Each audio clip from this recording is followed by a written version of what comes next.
नमस्कार मित्रों, शाम के 5 बज चुके हैं और मैं एक बार फिर आपके साथ हूँ। कल जिन विषयों को मैं उठा रहा था, रात्रि के लगभग 1 बजे तक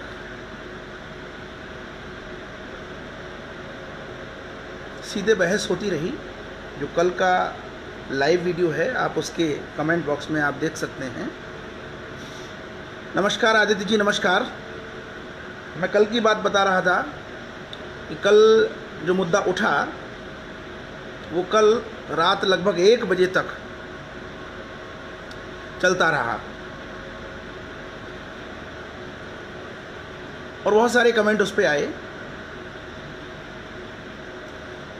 परसों का मेरा वक्तव्य लगभग 350 लोगों द्वारा देखा जा चुका है। कल का वक्तव्य भी 150 लोग तकरीबन देख चुके हैं और इस नाते मुझे बड़ी प्रसन्नता हो रही है कि लोग चीज़ों से जोड़ रहे हैं।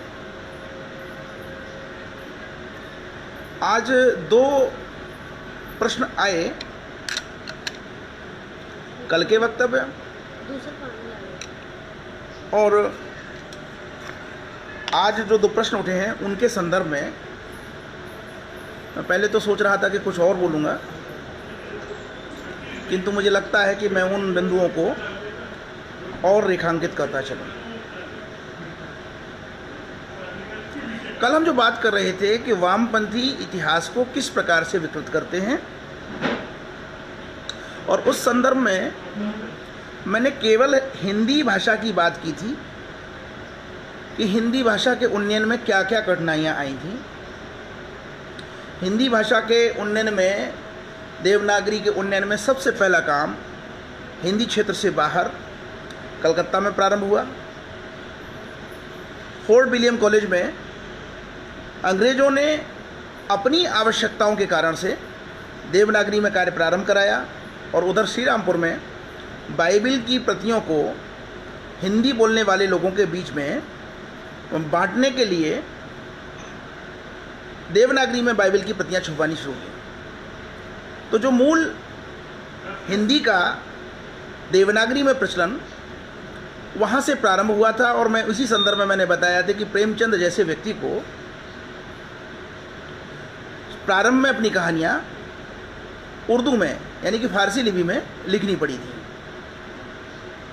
और मैंने उसी संदर्भ में एक नाम लिया, पश्चिमी उत्तर प्रदेश, हरियाणा और पंजाब में गुजराती भाषी होने के बावजूद स्वामी दयानंद और उनके अनुयायियों द्वारा किए गए कार्य के विषय में मैंने सिर्फ छोटी सी बात रखी थी कि स्वामी दयानंद और उनके अनुयायियों द्वारा हिंदी भाषा के लिए जो कार्य किया गया, वो उसे आर्य भाषा बोलते थे। अपनी मातृभाषा गुजराती को छोड़ने के बाद भी स्वामी दयानंद ने जो हिंदी के लिए कार्य किया वह निश्चित रूप से अतुलनीय था। लेकिन दुर्भाग्य से इस काम को जितना हमें श्रेय देना चाहिए था, जितना सम्मान देना चाहिए था, वो नहीं दिया गया। और तो और हिंदी के प्रारंभिक, देवनागरी के प्रारंभिक ग्रंथों में से एक सत्यार्थ प्रकाश को हिंदी भाषा के ग्रंथों की सूची में भी प्राय नहीं रखा जाता है। और मैं प्राय शब्द का इस्तेमाल कर रहा हूँ, कुछ लोगों ने जिक्र किया है लेकिन आमतौर पे उसको गायब कर दिया जाता है। 1873 में प्रकाशित इस ग्रंथ, अब 1873 का मतलब तब नागरी प्रचारणी सभा की भी स्थापना नहीं हुई थी। 1873 में प्रकाशित यह ग्रंथ पश्चिमी हिंदी क्षेत्र में, मुझे जहाँ तक लगता है, ये पहला प्रकाशित ग्रंथ था। ग्रंथ की रचना एक अलग बात है और प्रकाशन एक अलग बात है, दोनों चीज़ों में अंतर है। मैं बात देवनागरी लिपि में मुद्रित साहित्य के विषय में कर रहा हूँ। तो मुझे लगता है कि पश्चिमी क्षेत्र में एक प्रामाणिक ग्रंथ सत्यार्थ प्रकाश था, लेकिन क्योंकि वह एक धार्मिक कल जैसा कि मुझे एक वामपंथी छात्रा अलीगढ़ मुस्लिम विश्वविद्यालय की शोध छात्रा थी, उसने कहा कि धार्मिक ग्रंथ होने के कारण उसको नहीं लिया गया। तो मेरा एक सीधा साधा प्रश्न है कि मध्यकाल के जितने भी संत हैं वो तो सारे के सारे धार्मिक थे, हमने उन्हें भी तो साहित्य की श्रेणी में रखा है। किसी भी सामाजिक स्थिति, किसी भी धार्मिक स्थिति की विवेचना करने वाला ग्रंथ भी उस समय पे जब हिंदी में प्रारंभिक शुरुआत थी काम करने की, उस समय पे उस ग्रंथ की रचना होती है, प्रकाशित होता है। ये अपने आप में बहुत महत्वपूर्ण तथ्य है। मजे की बात देखिए, देवकी नंदन खत्री द्वारा लिखे गए और प्रकाशित उपन्यास जो प्राय जासूसी उपन्यास हैं, उनके लिए लिखा जाता है कि लोगों ने देवनागरी सीखनी प्रारंभ की। तो सत्यार्थ प्रकाश भी लगभग उन्हीं का समकालीन ग्रंथ है। उसके लिए हमें दो शब्द तो सम्मान के रखने चाहिए। मैंने सिर्फ इतनी सी बात उठाई थी और मुझे लगता है कि जो हमारा वामपंथी समुदाय है मेरी इस बात पे बड़ा तिल मिला गया है और कई लोग उछल उछल के जो है मुझे प्रश्न करने के लिए आ गए और मैंने उनके सबके उत्तर दिए। मित्रों, कहने की आवश्यकता ये है कि हमें बहुत सारी चीज़ों पे, बहुत सारे सूत्र ऐसे हैं जिन पे शोध करके इन वामपंथियों को करारा जवाब देने की आवश्यकता है। अभी शाम को कल मेरे वक्तव्य होने के बाद डीएवी कॉलेज कानपुर के associate professor doctor Yatin Singh ने मुझे फ़ोन किया और मुझसे कहने लगे कि मुझे भाई साहब लगता है कि हिंदी और हिंदी साहित्य के इतिहास को एक बार फिर नए सिरे से लिखने की आवश्यकता है और कहीं ना कहीं बहुत सारे तथ्य जो छूटे हुए हैं राष्ट्रवादी दृष्टिकोण के, उन तथ्यों को समाविष्ट करने की आवश्यकता है। मुझे बड़ा अच्छा लगा।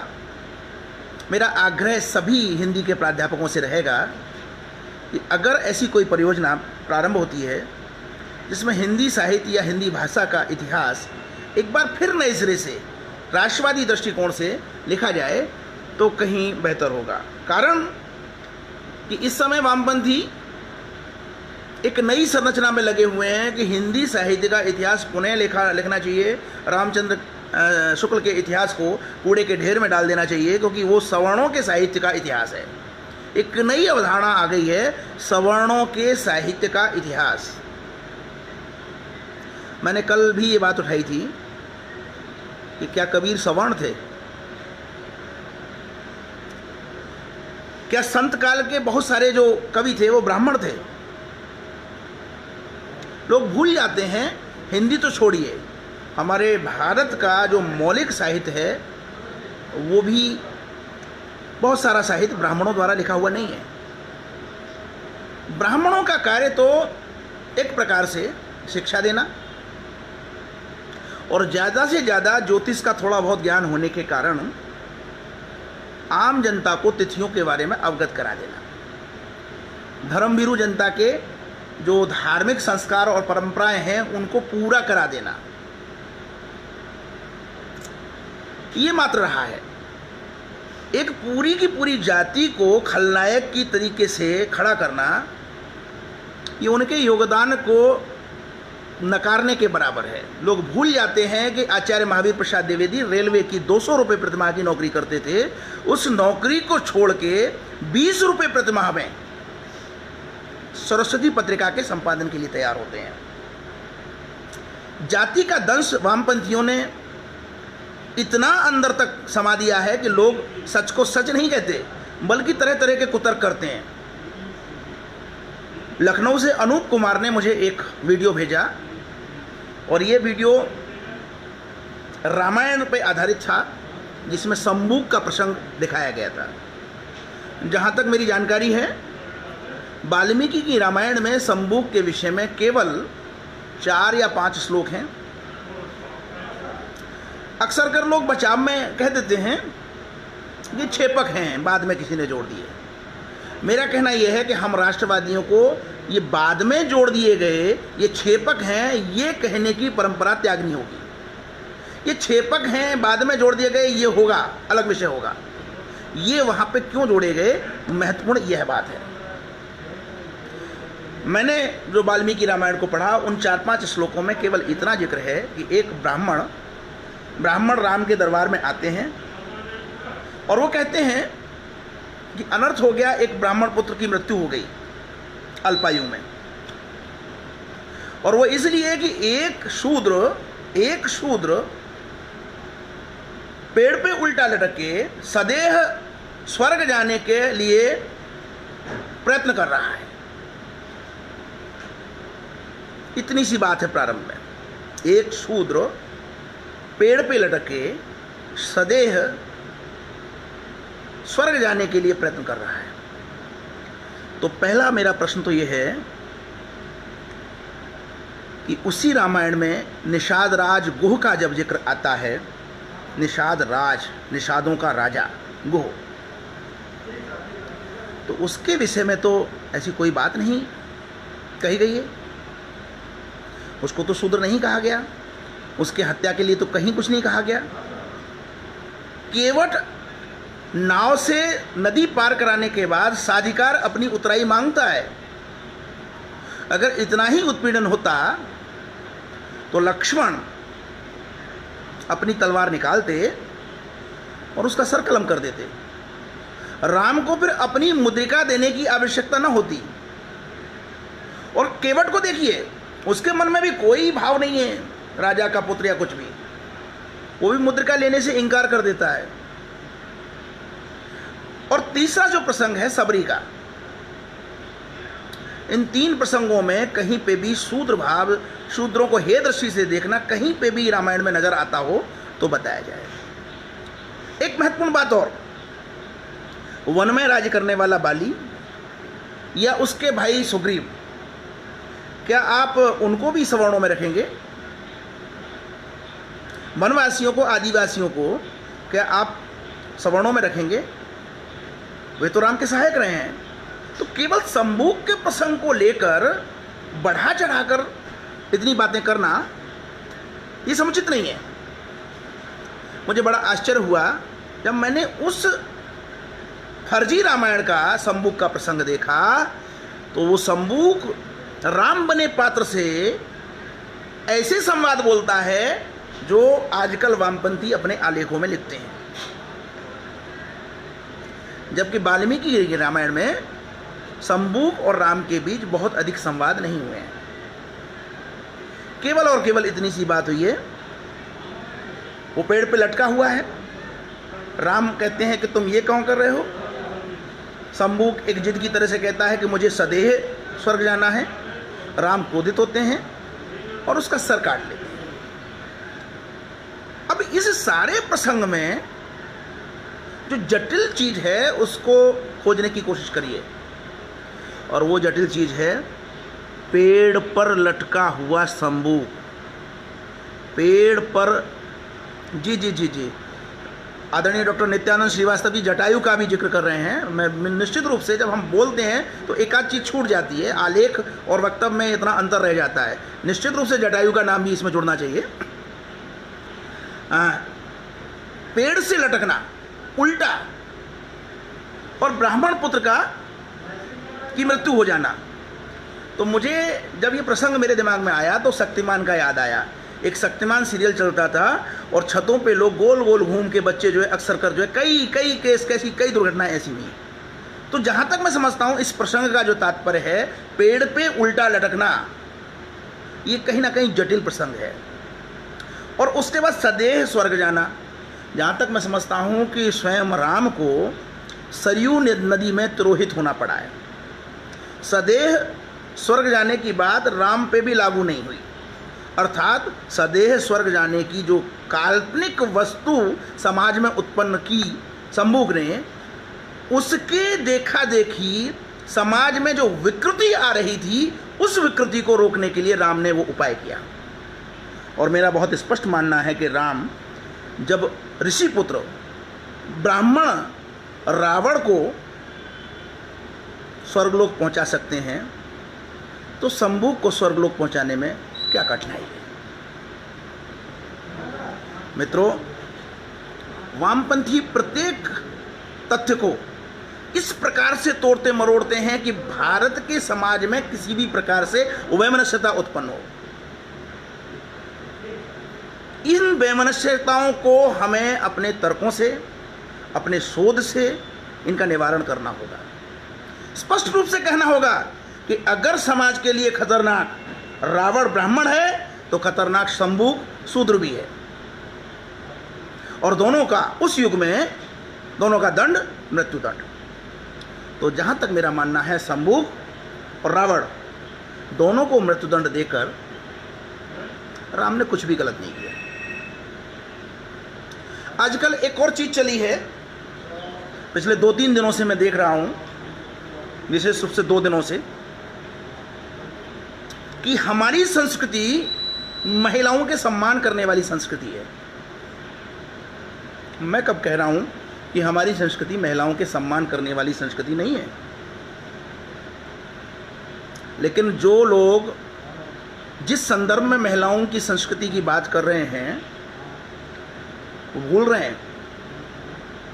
अभी एक हफ्ते पहले बबीता फोगट ने भी कुछ कहा था, उस समय उन्हें महिलाओं का सम्मान याद नहीं आया, लेकिन एक चैनल के पत्रकार द्वारा एक सटीक क्वेश्चन उठा देने पर आपको महिलाओं की संस्कृति याद आ गई। उनके लिए मैं बता देना चाहता हूं कि राम ने सुकुमार अवस्था में विश्वामित्र के साथ जाकर वन में ताड़का का वध किया था। विश्वामित्र राम को केवल और केवल दशरथ से ताड़का वध के लिए मांग के लेकर गए थे। यह बात अलग है कि उन्होंने रणकौशल में उनको परिपक्व किया और उसके बाद मिथिला जाकर सीता से शादी के भी कारक विश्वामित्र बने, लेकिन मूल उद्देश्य अगर आप देखें तो वो ताड़का का वध था। और हम आज के इस लोकतंत्र के आधुनिक युग में किसी का वध थोड़ी कर रहे हैं। हम तो वोटों के माध्यम से किसी को सिर्फ पैदल कर रहे हैं। वोटों के माध्यम से हम किसी को सिर्फ उसकी औकात बता रहे हैं। वोटों के माध्यम से हम ये बता रहे हैं कि तुम्हारे परिवार ने बहुत कुनीतिपूर्ण शासन कर लिया, अब बस बहुत हो गया, अब आप आराम करो। वोटों के माध्यम से हम ये बता रहे हैं कि तुम धृतराष्ट्र की तरह अपने पुत्र, अल्पबुद्धि पुत्र के मोह में अंधी मत होइए। वोटों के माध्यम से हम बता रहे हैं कि तुम अपने दामाद, भूमि को हड़पने वाले दामाद के चक्कर में भारत की राजनीति मत आइए। कुछ राजनीति भारत के लोगों को भी कर लेने दीजिए। और आपका नाम अगर एंटोनियो माइनो है तो रहेगा। जिस प्रकार से आपका अनुयायी रणदीप सुरजेवाला अपनी हर प्रेस कॉन्फ्रेंस में उत्तर प्रदेश के मुख्यमंत्री महंत योगी आदित्यनाथ को अजय सिंह बिष्ट कह के पुकारता है, तो अगर अर्णव गोस्वामी आपको एंटोनियो माइनो कहकर पुकार लिया तो कोई बहुत बड़ी गलती नहीं हो गई। आपको सत्य स्वीकार करने में क्या दिक्कत है?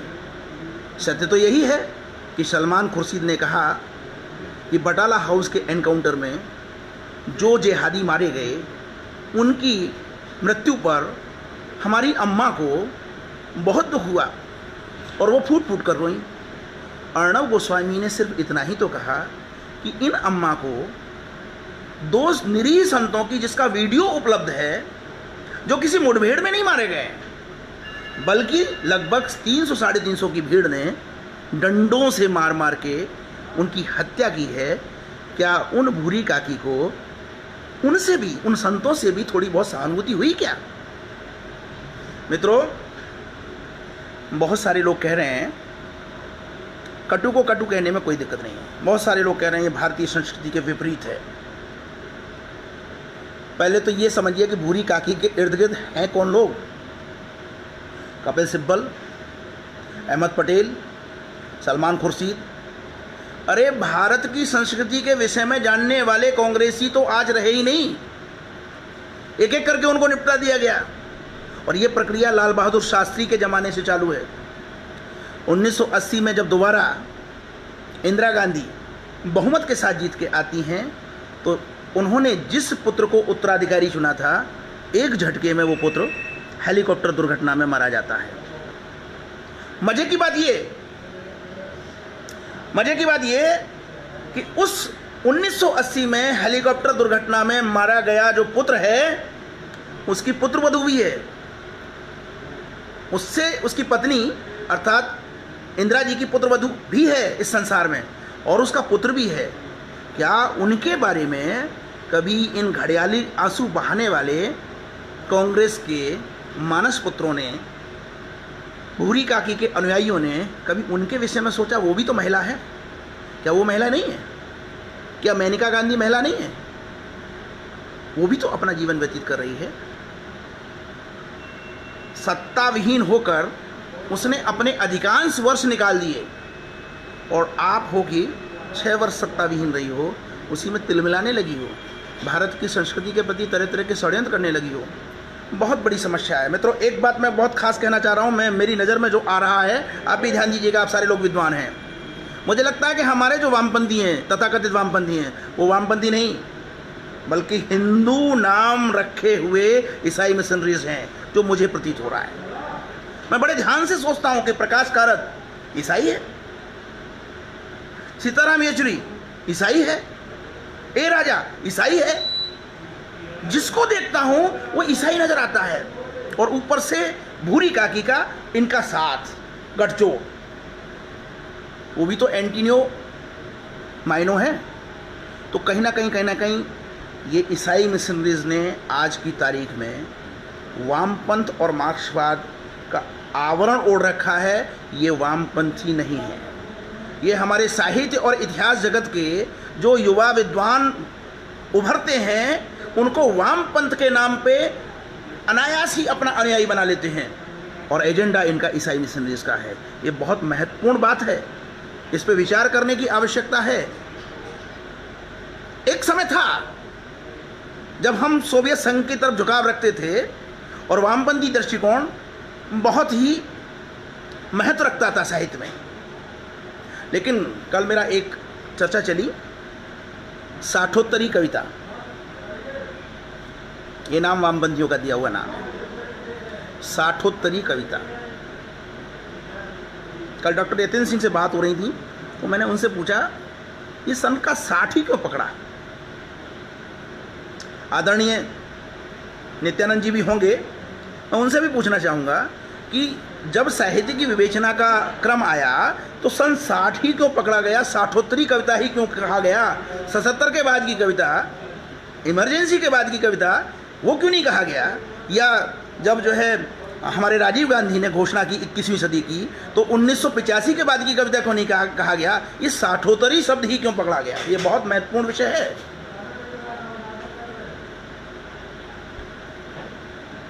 साठोत्तरी, 60 का समय वो समय है जब नेहरू से इस देश के लोगों का मोह भंग होने लगा था। और आप जानते हैं कि विद्वान इतना तो पकड़ ही लेते हैं कि चीज़ें कहाँ जा रही हैं। जब उन्होंने देखा कि नेहरू के प्रति मोह भंग हो रहा है, तो जो भारतीय साहित्य, जो हिंदी साहित्य नेहरू के कदमों में पड़ा हुआ था, एक झटके में नेहरू से किनारे होने लगा।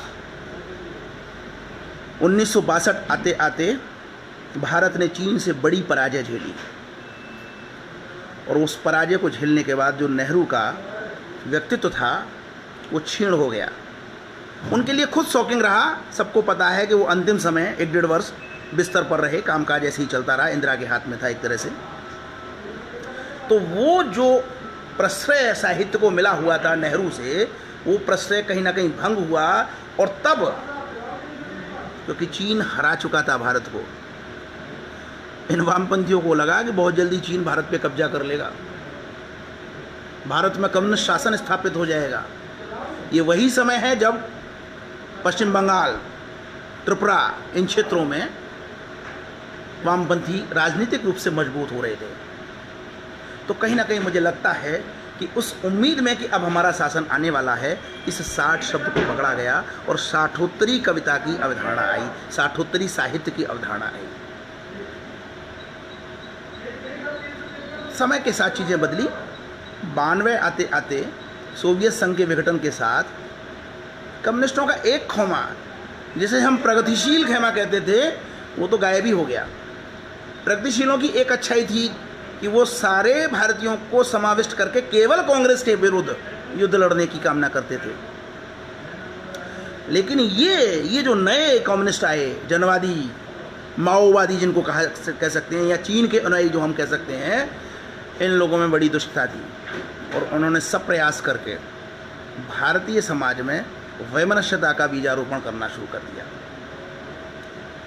लेकिन 1992 के उदारवाद के बाद, जो मुझे लगता है सोवियत संघ के विघटन के बाद, चीन के अकेले पड़ने के बाद स्थितियों में बदलाव आया और कांग्रेसियों ने, ईसाई मिशनरीज ने छद्म तरीके से कब्जा करके, और ये जो वामपंथ जिसको हम कह रहे हैं, ये वामपंथ राजनीतिक वामपंथ बिल्कुल नहीं है। ये एक सिर्फ मुखौटा है, एक मुखौटा ओढ़ा हुआ है कांग्रेसी ईसाई मिशनरीज ने, और वो इस साहित्य को वामपंथी नाम दिए हुए हैं। इनके एजेंडे में सामाजिक समरसता, राष्ट्र की एकता कहीं भी नहीं है। इनके एजेंडे में अगर कोई चीज़ है तो केवल और केवल भारतीय समाज में वैमनस्यता उत्पन्न करके किसी भी तरीके से विघटन की स्थिति पैदा करना। मित्रों, आप भी जानते हो ये डेमोक्रेसी का युग है। 2004 से लेकर 2014 तक मनमोहन सिंह के नेतृत्व में जो सरकार चली, वो सरकार एक तरीके से इन्हीं वामपंथियों की सरकार थी।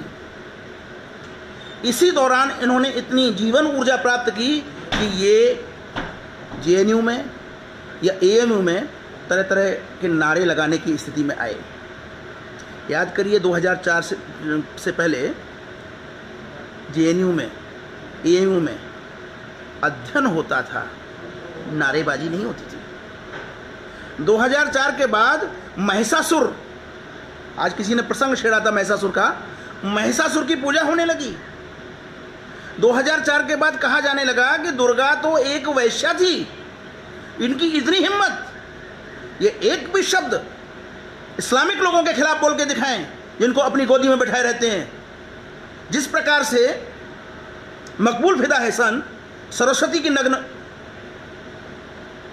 पेंटिंग बना सकता है, एक बार उस 6 वर्ष की कन्या की भी फोटो बनाए, जिसके साथ उस बुढ़े ने, जो इनका पहल करने वाला जो था, उसने विवाह किया था, उसकी निरीता की भी एक बार ये लोग उस पर भी कविता लिखें। मकबूल फिदा हुसैन अपने प्रतीकों पे एक भी चित्र नहीं बना सकते। मुनव्वर राणा अपने प्रतीकों पे एक भी संवेदनशील कविता नहीं लिख सकते। इनके लिए अगर विषय मिलते हैं तो केवल और केवल सनातन संस्कृति। मैंने कल भी कहा था कि भूल जाइए, अब हिंदू धर्म नाम लेना भूल जाइए। हिंदू धर्म नाम की कोई चीज़ नहीं है। हम सनातन संस्कृति के अनुयायी हैं और हम बार बार स्थापित करेंगे कि हमारी सनातन संस्कृति ही सर्वश्रेष्ठ है। आज कोरोना संकट ने यह सिद्ध भी कर दिया है। आज मैं प्रधानमंत्री का उद्बोधन सुन रहा था। वो विभिन्न प्रांतों के विभिन्न सरपंचों से बातचीत कर रहे थे। मैं बहुत ईमानदारी की बात बता दूं, उन्होंने जो भी बातें की वो प्रशासनिक बातें हैं। मेरे जहन में वो सारी बातें नहीं आई, मैंने उन बातों को याद भी नहीं रखा। मुझे जो चीज़ समझ में आई वो ये आई कि इस समय पृथ्वी पर कोरोना संकट के समय पे अगर आर्थिक रूप से सबसे कोई मजबूत चीज़ है तो वो है कृषि, और उस कृषि में भी भारत की कृषि। भारत के गांव कोरोना संकट से प्रभावित संकट नहीं है। मैं शासन और प्रशासन का सल्यूट करता हूं कि उन्होंने इन तबलीगियों को, इन धर्मांधों को, इन राक्षसों को, इन दुष्टों को, इन मलेच्छों को कंट्रोल किया। और कम से कम जो राज्य कृषि की दृष्टि से महत्वपूर्ण हैं, चाहे वो बिहार हो, चाहे वो उत्तर प्रदेश हो, चाहे वो हरियाणा हो, चाहे वो पंजाब हो, वहाँ पे स्थिति नियंत्रण में रही और गाँवों में भली भांति लहलहाती हुई फसल काटी जा रही है। इसके लिए मैं शासन और प्रशासन को सल्यूट करूंगा। और मजे की बात देखिए कि जहां जहां धर्मनिरपेक्ष शासन है, चाहे वो दिल्ली हो, चाहे वो राजस्थान हो, और चाहे वो महाराष्ट्र हो, क्या स्थिति है किसी से छुपी नहीं है। पश्चिम बंगाल धीरे धीरे ऊपर आ रहा है उभर के। 30 मई आते आते महाराष्ट्र का जो हाल होना है वो तो हो रहा है। मैं एक उदाहरण के माध्यम से महाराष्ट्र का हाल बताऊंगा। जितेंद्र आव्हाड एनसीपी के एक मंत्री हैं। अभी 10 दिन पहले वो कोरोना की चपेट में आए, उनका टेस्ट हुआ, नेगेटिव निकले।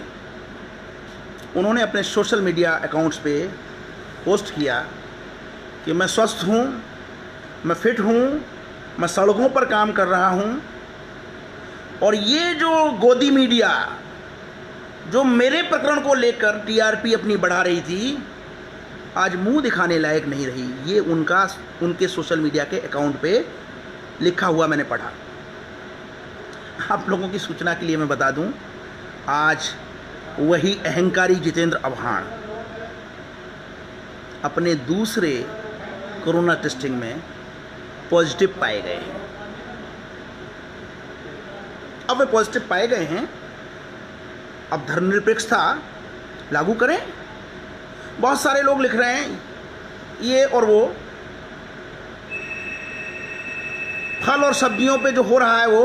तो मेरा ऐसे धर्मनिरपेक्षों से सीधे सीधे कहना है कि वे भारत के जितने भी स्टील इलाके हैं वहाँ के सब्जी वालों के पास जाएं, उनसे सब्जी खरीदें, उनकी जाके सेवा करें। अरे महात्मा गांधी तो जो प्लेग वगैरह जब आता था तो सेवा करने के लिए आपके मदर टेरेसा वगैरह जितने भी धर्मनिरपेक्ष लोग सेवा करते थे।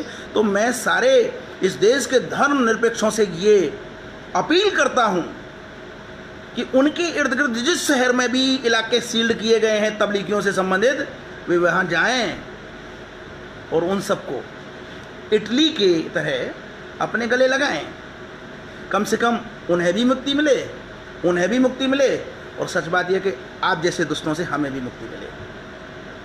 मुझे बड़ी कठिनाई हो रही है कि कुछ लोग कोरोना संकट के समय पे भी अपनी धर्मनिरपेक्षता की बीन बजा रहे हैं। बजाइए। मैं आज कह दे रहा हूँ कि कोरोना संकट का ये लॉकडाउन आप धर्मनिरपेक्षों के कारण 3 मई को समाप्त नहीं होने जा रहा है। इसका सबसे पहले 31 मई तक तो सुनिश्चित जान लीजिए। और जिस तरह का आचरण आप लोग कर रहे हैं, मुझे साफ साफ दिखाई दे रहा है कि ये लॉकडाउन 31 मई को भी समाप्त नहीं होगा। ये लॉकडाउन जून और जुलाई तक जाएगा, क्योंकि न तो धर्मनिरपेक्ष मानेंगे, न इस्लामिक जिहादी मानेंगे, न जो है इनके जो पैरोकार हैं वो मानेंगे। आपने महसूस किया कि हमारे बहुत सारे पुलिसकर्मी, हमारे बहुत सारे डॉक्टर कोरोना की चपेट में आ रहे हैं। क्यों आ रहे हैं? क्योंकि इन धर्मनिरपेक्षियों का जो थोड़ा बहुत ज्ञान उनके दिमाग में घुस जाता है, तो वो जो एक सोशल डिस्टेंसिंग जो हर समय अपनानी चाहिए, वो सोशल डिस्टेंसिंग पूरी तरह से भूल जाते हैं और परिणाम अपने जीवन से खिलवाड़ कर बैठते हैं। मैं अपने इन कोरोना वॉरियर्स से कहूँगा कि इन धर्मनिरपेक्षों की बातों में मत आइए, अपना काम अपने तरीके से करिए। आप अपने तरीके से सोशल डिस्टेंसिंग रखिए। बड़ा दुख हुआ जब मुझे पता चला कि बरेली में एक महिला पुलिस इंस्पेक्टर पथराव के कारण अपनी जान गंवा देती है। मेरा आग्रह है अपने पुलिस वालों से कि कोई भी रियायत मत बरतिए, चाहे हिंदू हो, चाहे मुस्लिम हो, चाहे ईसाई हो, चाहे सिख हो। अगर कोरोना संकट के समय पे कोई भी धर्मनिरपेक्षता का ज्ञान पढ़ाता है, कोई रियायत मत बरतिए। चीज़ें कठोरता से संभलती हैं। अगर सीमा पर युद्ध हो रहा है और हम रियायत बरतने लगेंगे तो शत्रु जीत जाएगा। शत्रु पर विजय प्राप्त करने के लिए कोई रियायत नहीं। बहुत रियायत पृथ्वीराज चौहान ने बरती। अंततः क्या हुआ? अंततः अपना राज्य गंवाना पड़ा, अपने प्राण गंवाने पड़े। तो वीके गर्ग जी ने लिखा है, दयानंद जी ने 1875 में आर्य समाज की स्थापना की और डॉक्टर हेगडेवार जी ने सन 1925 में आरएसएस की स्थापना की। इनसे देशभक्त, गौभक्त हिंदू, हिंदी भक्त बहुत बड़ी संख्या में जुड़े और तथाकथित वामपंथियों, अलगाववादियों आदि आदि से देश की रक्षा की है।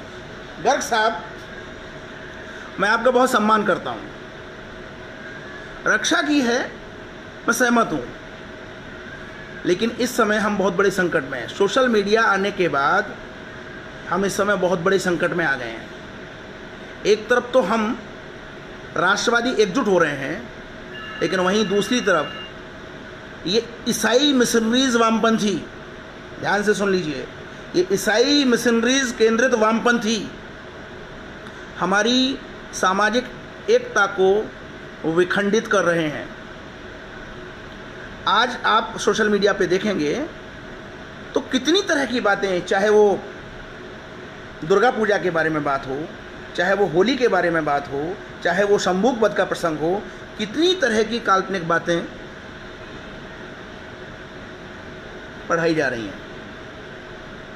मैं आज एक रेफरेंस के रूप में सिर्फ बोलूँगा और उस पर चर्चा मैं कल करूँगा। मैं आपकी जानकारी के लिए बता दूं, कल मैंने कहा था कि कबीर और मध्यकालीन संतों ने अपने काव्य में राम का नाम लिया है, ब्रह्म का नाम लिया है, सबका नाम लिया है, लेकिन बुद्ध का नाम कहीं नहीं लिया। तो मैं 2-3 चीज़ें आपको बताना चाहता हूँ। बुद्ध का तात्पर्य ईश्वर को न मानना, बुद्ध का मतलब ही ईश्वर को न मानना है। अब लोग बहुत से कहते हैं कि ईश्वर का नाम लेके लोग डराते हैं, तो मेरा उन्हीं से कहना है कि ईश्वर के नाम से क्या आप डर रहे हो? नास्तिक लोग क्या ईश्वर के नाम से डरते हैं? तो काहे को ये मूर्खतापूर्ण तर्क दे रहे हो भाई? ईश्वर की अवधारणा हमारे स्वयं के नियंत्रण के लिए है कि हम कोई गलत कार्य ना करें, ईश्वर देख रहा होगा। जो लोग ईश्वर को नहीं मानते हैं वो ईश्वर की परवाह नहीं करते।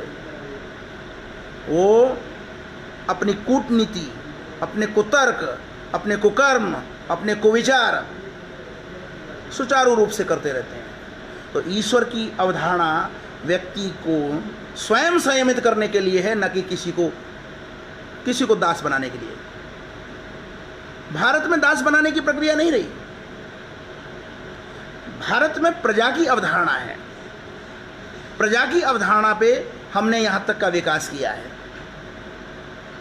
और निश्चित रूप से इस प्रजा की अवधारणा पे ही हमारी सामाजिक संरचना थी, इस प्रजा की अवधारणा पे हमारी अर्थव्यवस्था थी और इस प्रजा की अवधारणा पे हमारी राजनीतिक व्यवस्था थी। मैं ऐसे लोगों से जो ईश्वर और धर्म को अफीम कहते हैं, न मानने की चीज़ कहते हैं, मैं उनकी जानकारी के लिए बता दूं कि जिस समय रिजर्व बैंक ऑफ इंडिया नहीं थी, कागज़ के नोट नहीं थे, जिस समय रजिस्ट्रार का ऑफिस नहीं था, बैनामे नहीं होते थे, कृषि कार्य उस समय भी इस धरती पे होता था। जनसंख्या बहुत कम थी और उस बहुत कम जनसंख्या में जो परिवार जितनी भूमि को जोत लेता था वो उसकी भूमि होती थी। और भूमि जोतना भी इतना आसान काम नहीं था। ट्यूबवेल नहीं थे, नहरें नहीं थी, ट्रैक्टर नहीं थे, थ्रेसर नहीं थे। केवल और केवल अगर कोई चीज़ थी तो वो गौवंश। हमारे देश में, कृषि प्रधान देश में, अगर हम गौवंश को इतना महत्व प्रदान करते हैं तो उसके पीछे जो बहुत बड़ा वैज्ञानिक कारण है वो है हमारे कृषि कार्यों में गौवंश की उपयोगिता। और कुछ मूर्ख गाय का नाम ले लेकर गौवंश को सम्मान देने की भावना को मूर्खता बताते हैं। अरे मूर्ख और धूर्त तो तुम हो। कृषि कार्य इतना कठिन था कि ज़्यादातर दस्तकार लोग, अर्थात ग्रामीण क्षेत्रों में कुटीर उद्योग, घर घर काम करने वाले लोग कृषि नहीं करना चाहते थे। जिन्होंने बुद्ध को पढ़ा है वो बहुत अच्छी तरह से जानते होंगे कि बौद्ध धर्म में कृषि निषेध था, कृषि निषेध था। बौद्ध कृषि के हामी नहीं थे। और ये तथ्य बहुत महत्वपूर्ण है। बौद्ध और बुद्ध कृषि के हामी नहीं थे, तो अर्थव्यवस्था चलती कैसे? तो मैं बहुत सीधी सी बात कहूँगा कि बौद्ध चिंतन, मेरी बात कड़वी लग जाएगी, बौद्ध चिंतन में आर्थिक चिंतन कहीं से भी समाविष्ट नहीं था। क्योंकि अगर बौद्ध चिंतन में आर्थिक चिंतन समाविष्ट होता तो वो कृषि के निषेध की बात ना करते। दरअसल में था क्या, किसान के पास इतना समय नहीं था कि वो इतने आध्यात्म की बात करे। उसको तो दो काम करने थे गांव में, कि जो भी ब्राह्मण है वो उसके बच्चों को थोड़ा सा पढ़ना लिखना सिखा दे। ज़्यादा पढ़ने लिखने की भी आवश्यकता नहीं थी। वो जो अध्यात्म और जितने भी जो शिक्षाएं उस समय की बोली जाती हैं, वो सारी की सारी शिक्षाएं ब्राह्मण अपने संतान को देते थे। आम किसान को इस सब से कोई मतलब नहीं था। और जब इस सब से कोई मतलब नहीं था तो केवल और केवल जितने भी संस्कार, विवाह, जितनी भी परंपराएं, उनमें ब्राह्मणों की उपयोगिता थी। समय की गणना करने में ब्राह्मणों की उपयोगिता थी। और वो ब्राह्मण पूंजीपति नहीं था। वो ब्राह्मण उन किसानों के द्वारा प्राप्त दक्षिणा से अपना परिवार चलाता था। धीरे धीरे समय बदला, रक्षा की आवश्यकता हुई, बहुत सारी चीज़ें हैं।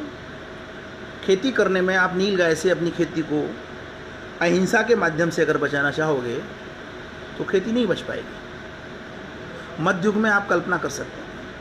तो जिस किसान को जंगली जानवरों से अपनी खेती बचानी है वो भला अहिंसा का पालन कर पाएगा? नहीं करेगा। तो किसानों ने बुद्ध को स्वीकार नहीं किया, इसलिए बुद्ध ने कृषि को स्वीकार नहीं किया। इसलिए बौद्ध धर्म केवल कारीगरों तक सीमित रह गया, केवल व्यवसायियों तक सीमित रह गया, या केवल राज दरबारों तक सीमित रह गया। क्योंकि जिसके पास समय है, खेती करनी नहीं है, किसान के पास जब जाएगा नहीं, तो मैंने कहा ना, आर्थिक चिंतन तो कुछ था नहीं कि किसानों से दक्षिणा ग्रहण करें। वहाँ तो फिर भी अर्थ की आवश्यकता पड़ती है, तो राज दरबार में तो जाना ही पड़ेगा।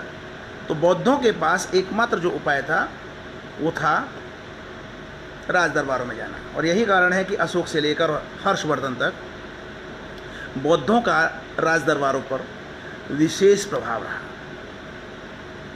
और इस प्रभाव का परिणाम ये हुआ कि जिस भारत की संघर्षशीलता के कारण बाहर से कोई भी शक्ति आक्रमण करने से घबराती थी, जैसे ही पीढ़ियाँ बदलती हैं, जैसे ही उनको पता चला कि अब भारत में सैन्य शक्ति नाम की कोई चीज़ नहीं है, आदम के और धीरे धीरे करके यूनानियों के असफल प्रयास से विदेशियों के आने की तथ्य मिलते हैं। और उसके बाद शकों से लेकर और अंत में अंग्रेज़ों तक एक पूरी की पूरी सीरीज़, एक पूरी की पूरी श्रृंखला विदेशियों के आगमन की है। बड़ा आश्चर्य होता है कि शकों से लेके और अंत में इस देश में इस्लामिक जिहाद के नाम पे अत्याचार मचाने वालों पर कोई चर्चा नहीं होती। और जिन्हें उच्च, किसी कारण से उच्च जातियां कहा जाता है, वरना हमारे यहाँ पे समानता का वो था, जिन्हें उच्च जातियां कहा जाता है, आज उनको एक जगह लिखा हुआ था यूरेशियन डीएनए के लोग, लेकिन इन शब्दों को अवश्य पकड़िए, यूरेशियन डीएनए के लोग भारत की अर्थव्यवस्था पे कब्जा किए हुए हैं। कितने अच्छे अच्छे शब्दों का प्रयोग किया जा रहा है। मित्रों, जब ये शब्द हमारे सामने से गुजरते हैं, इनका निवारण और इनका निराकरण एक दो वक्तव्यों से नहीं होना। इसके लिए निरंतर एक शोध की श्रृंखला की आवश्यकता है और ये आवाज़ें हर जगह से उठने की आवश्यकता है। मैं आदरणीय गर्ग साहब से कहना चाह रहा था, आप हापुड़ से हैं। गर्ग साहब, मुझे नहीं पता कि आप देख पा रहे हैं कि नहीं देख पा रहे हैं। मैं आपसे टेलीफोनिक वार्ता करना चाहूँगा यदि मुझे आपका नंबर उपलब्ध हुआ तो। जहाँ तक मैं समझता हूँ कि आपको आर्य समाज के बारे में पर्याप्त जानकारी है और आर्य समाज का जो योगदान हिंदी और अन्य विषयों के लिए है वो पश्चिम से बहुत सारी जानकारियाँ हमें उपलब्ध हो सकती हैं। तो मैं चाहूँगा कि आपके माध्यम से सबसे पहले जो आर्य समाजियों का जो योगदान है इस देश की शिक्षा व्यवस्था में और इसकी हिंदी के नवोत्थान में, वो सारी की सारी चीज़ें लिपिबद्ध हो सकें। इसके लिए आप जैसे लोगों के सहयोग की आवश्यकता पड़ेगी। और एक और दूसरी चीज़, जो संकट वर्तमान में हमारी सामाजिक सौहार्द पे, सामाजिक समरसता पे आया हुआ है, और ये छद्म धर्मनिरपेक्ष वामपंथी जो वास्तव में न धर्मनिरपेक्ष हैं न वामपंथी हैं बल्कि ईसाई मिशनरीज हैं, जो इस्लामिक जिहादियों के कंधे पर बंदूक रखे स्वयं अपने आप को आवरण में रखे हुए भारतीय संस्कृति पर प्रहार कर रहे हैं, इन सब के कुकृत्यों को उजागर कर देश की जनता के सामने लाने के लिए एक बहुत बड़े आंदोलन को चलाने की आवश्यकता होगी। और मैं अपने सभी मित्रों से, जो संवेदनशील मित्र हैं, जो सनातन संस्कृति के प्रति आस्था रखते हैं, जो राष्ट्रवादी चिंतन रखते हैं, मैं उन सब लोगों से कहूँगा कि अपने दायरे तक सीमित रहने से कुछ हासिल नहीं होने वाला। हम 20 किताब लिख जाएंगे, 40 किताब लिख जाएंगे, हम पे शोध हो जाएगा, सब कुछ हो जाएगा, लेकिन हमें जनता के बीच में भी उतरने की आवश्यकता पड़ेगी। इसलिए मित्रों, मेरा ये आह्वान है, आप जहाँ हैं, जिस जगह हैं, इन चीज़ों को समझें और साथ में आपके इर्द गिर्द जितने बुद्धिजीवी, राष्ट्रवादी चिंतन करने वाले, सनातन संस्कृति के परिप्रेक्ष्य में एक सार्थक चिंतन रखने वाले जो लोग हैं, उनको समायोजित करके एक बड़े आंदोलन की स्थापना के लिए आप सब लोग साथ आएं, ये मेरी कामना है। मित्रों, संघर्ष बहुत बड़ा है। ये ईसाई मिशनरीज वाले छद्म वामपंथी बहुत अच्छी तरह से जानते हैं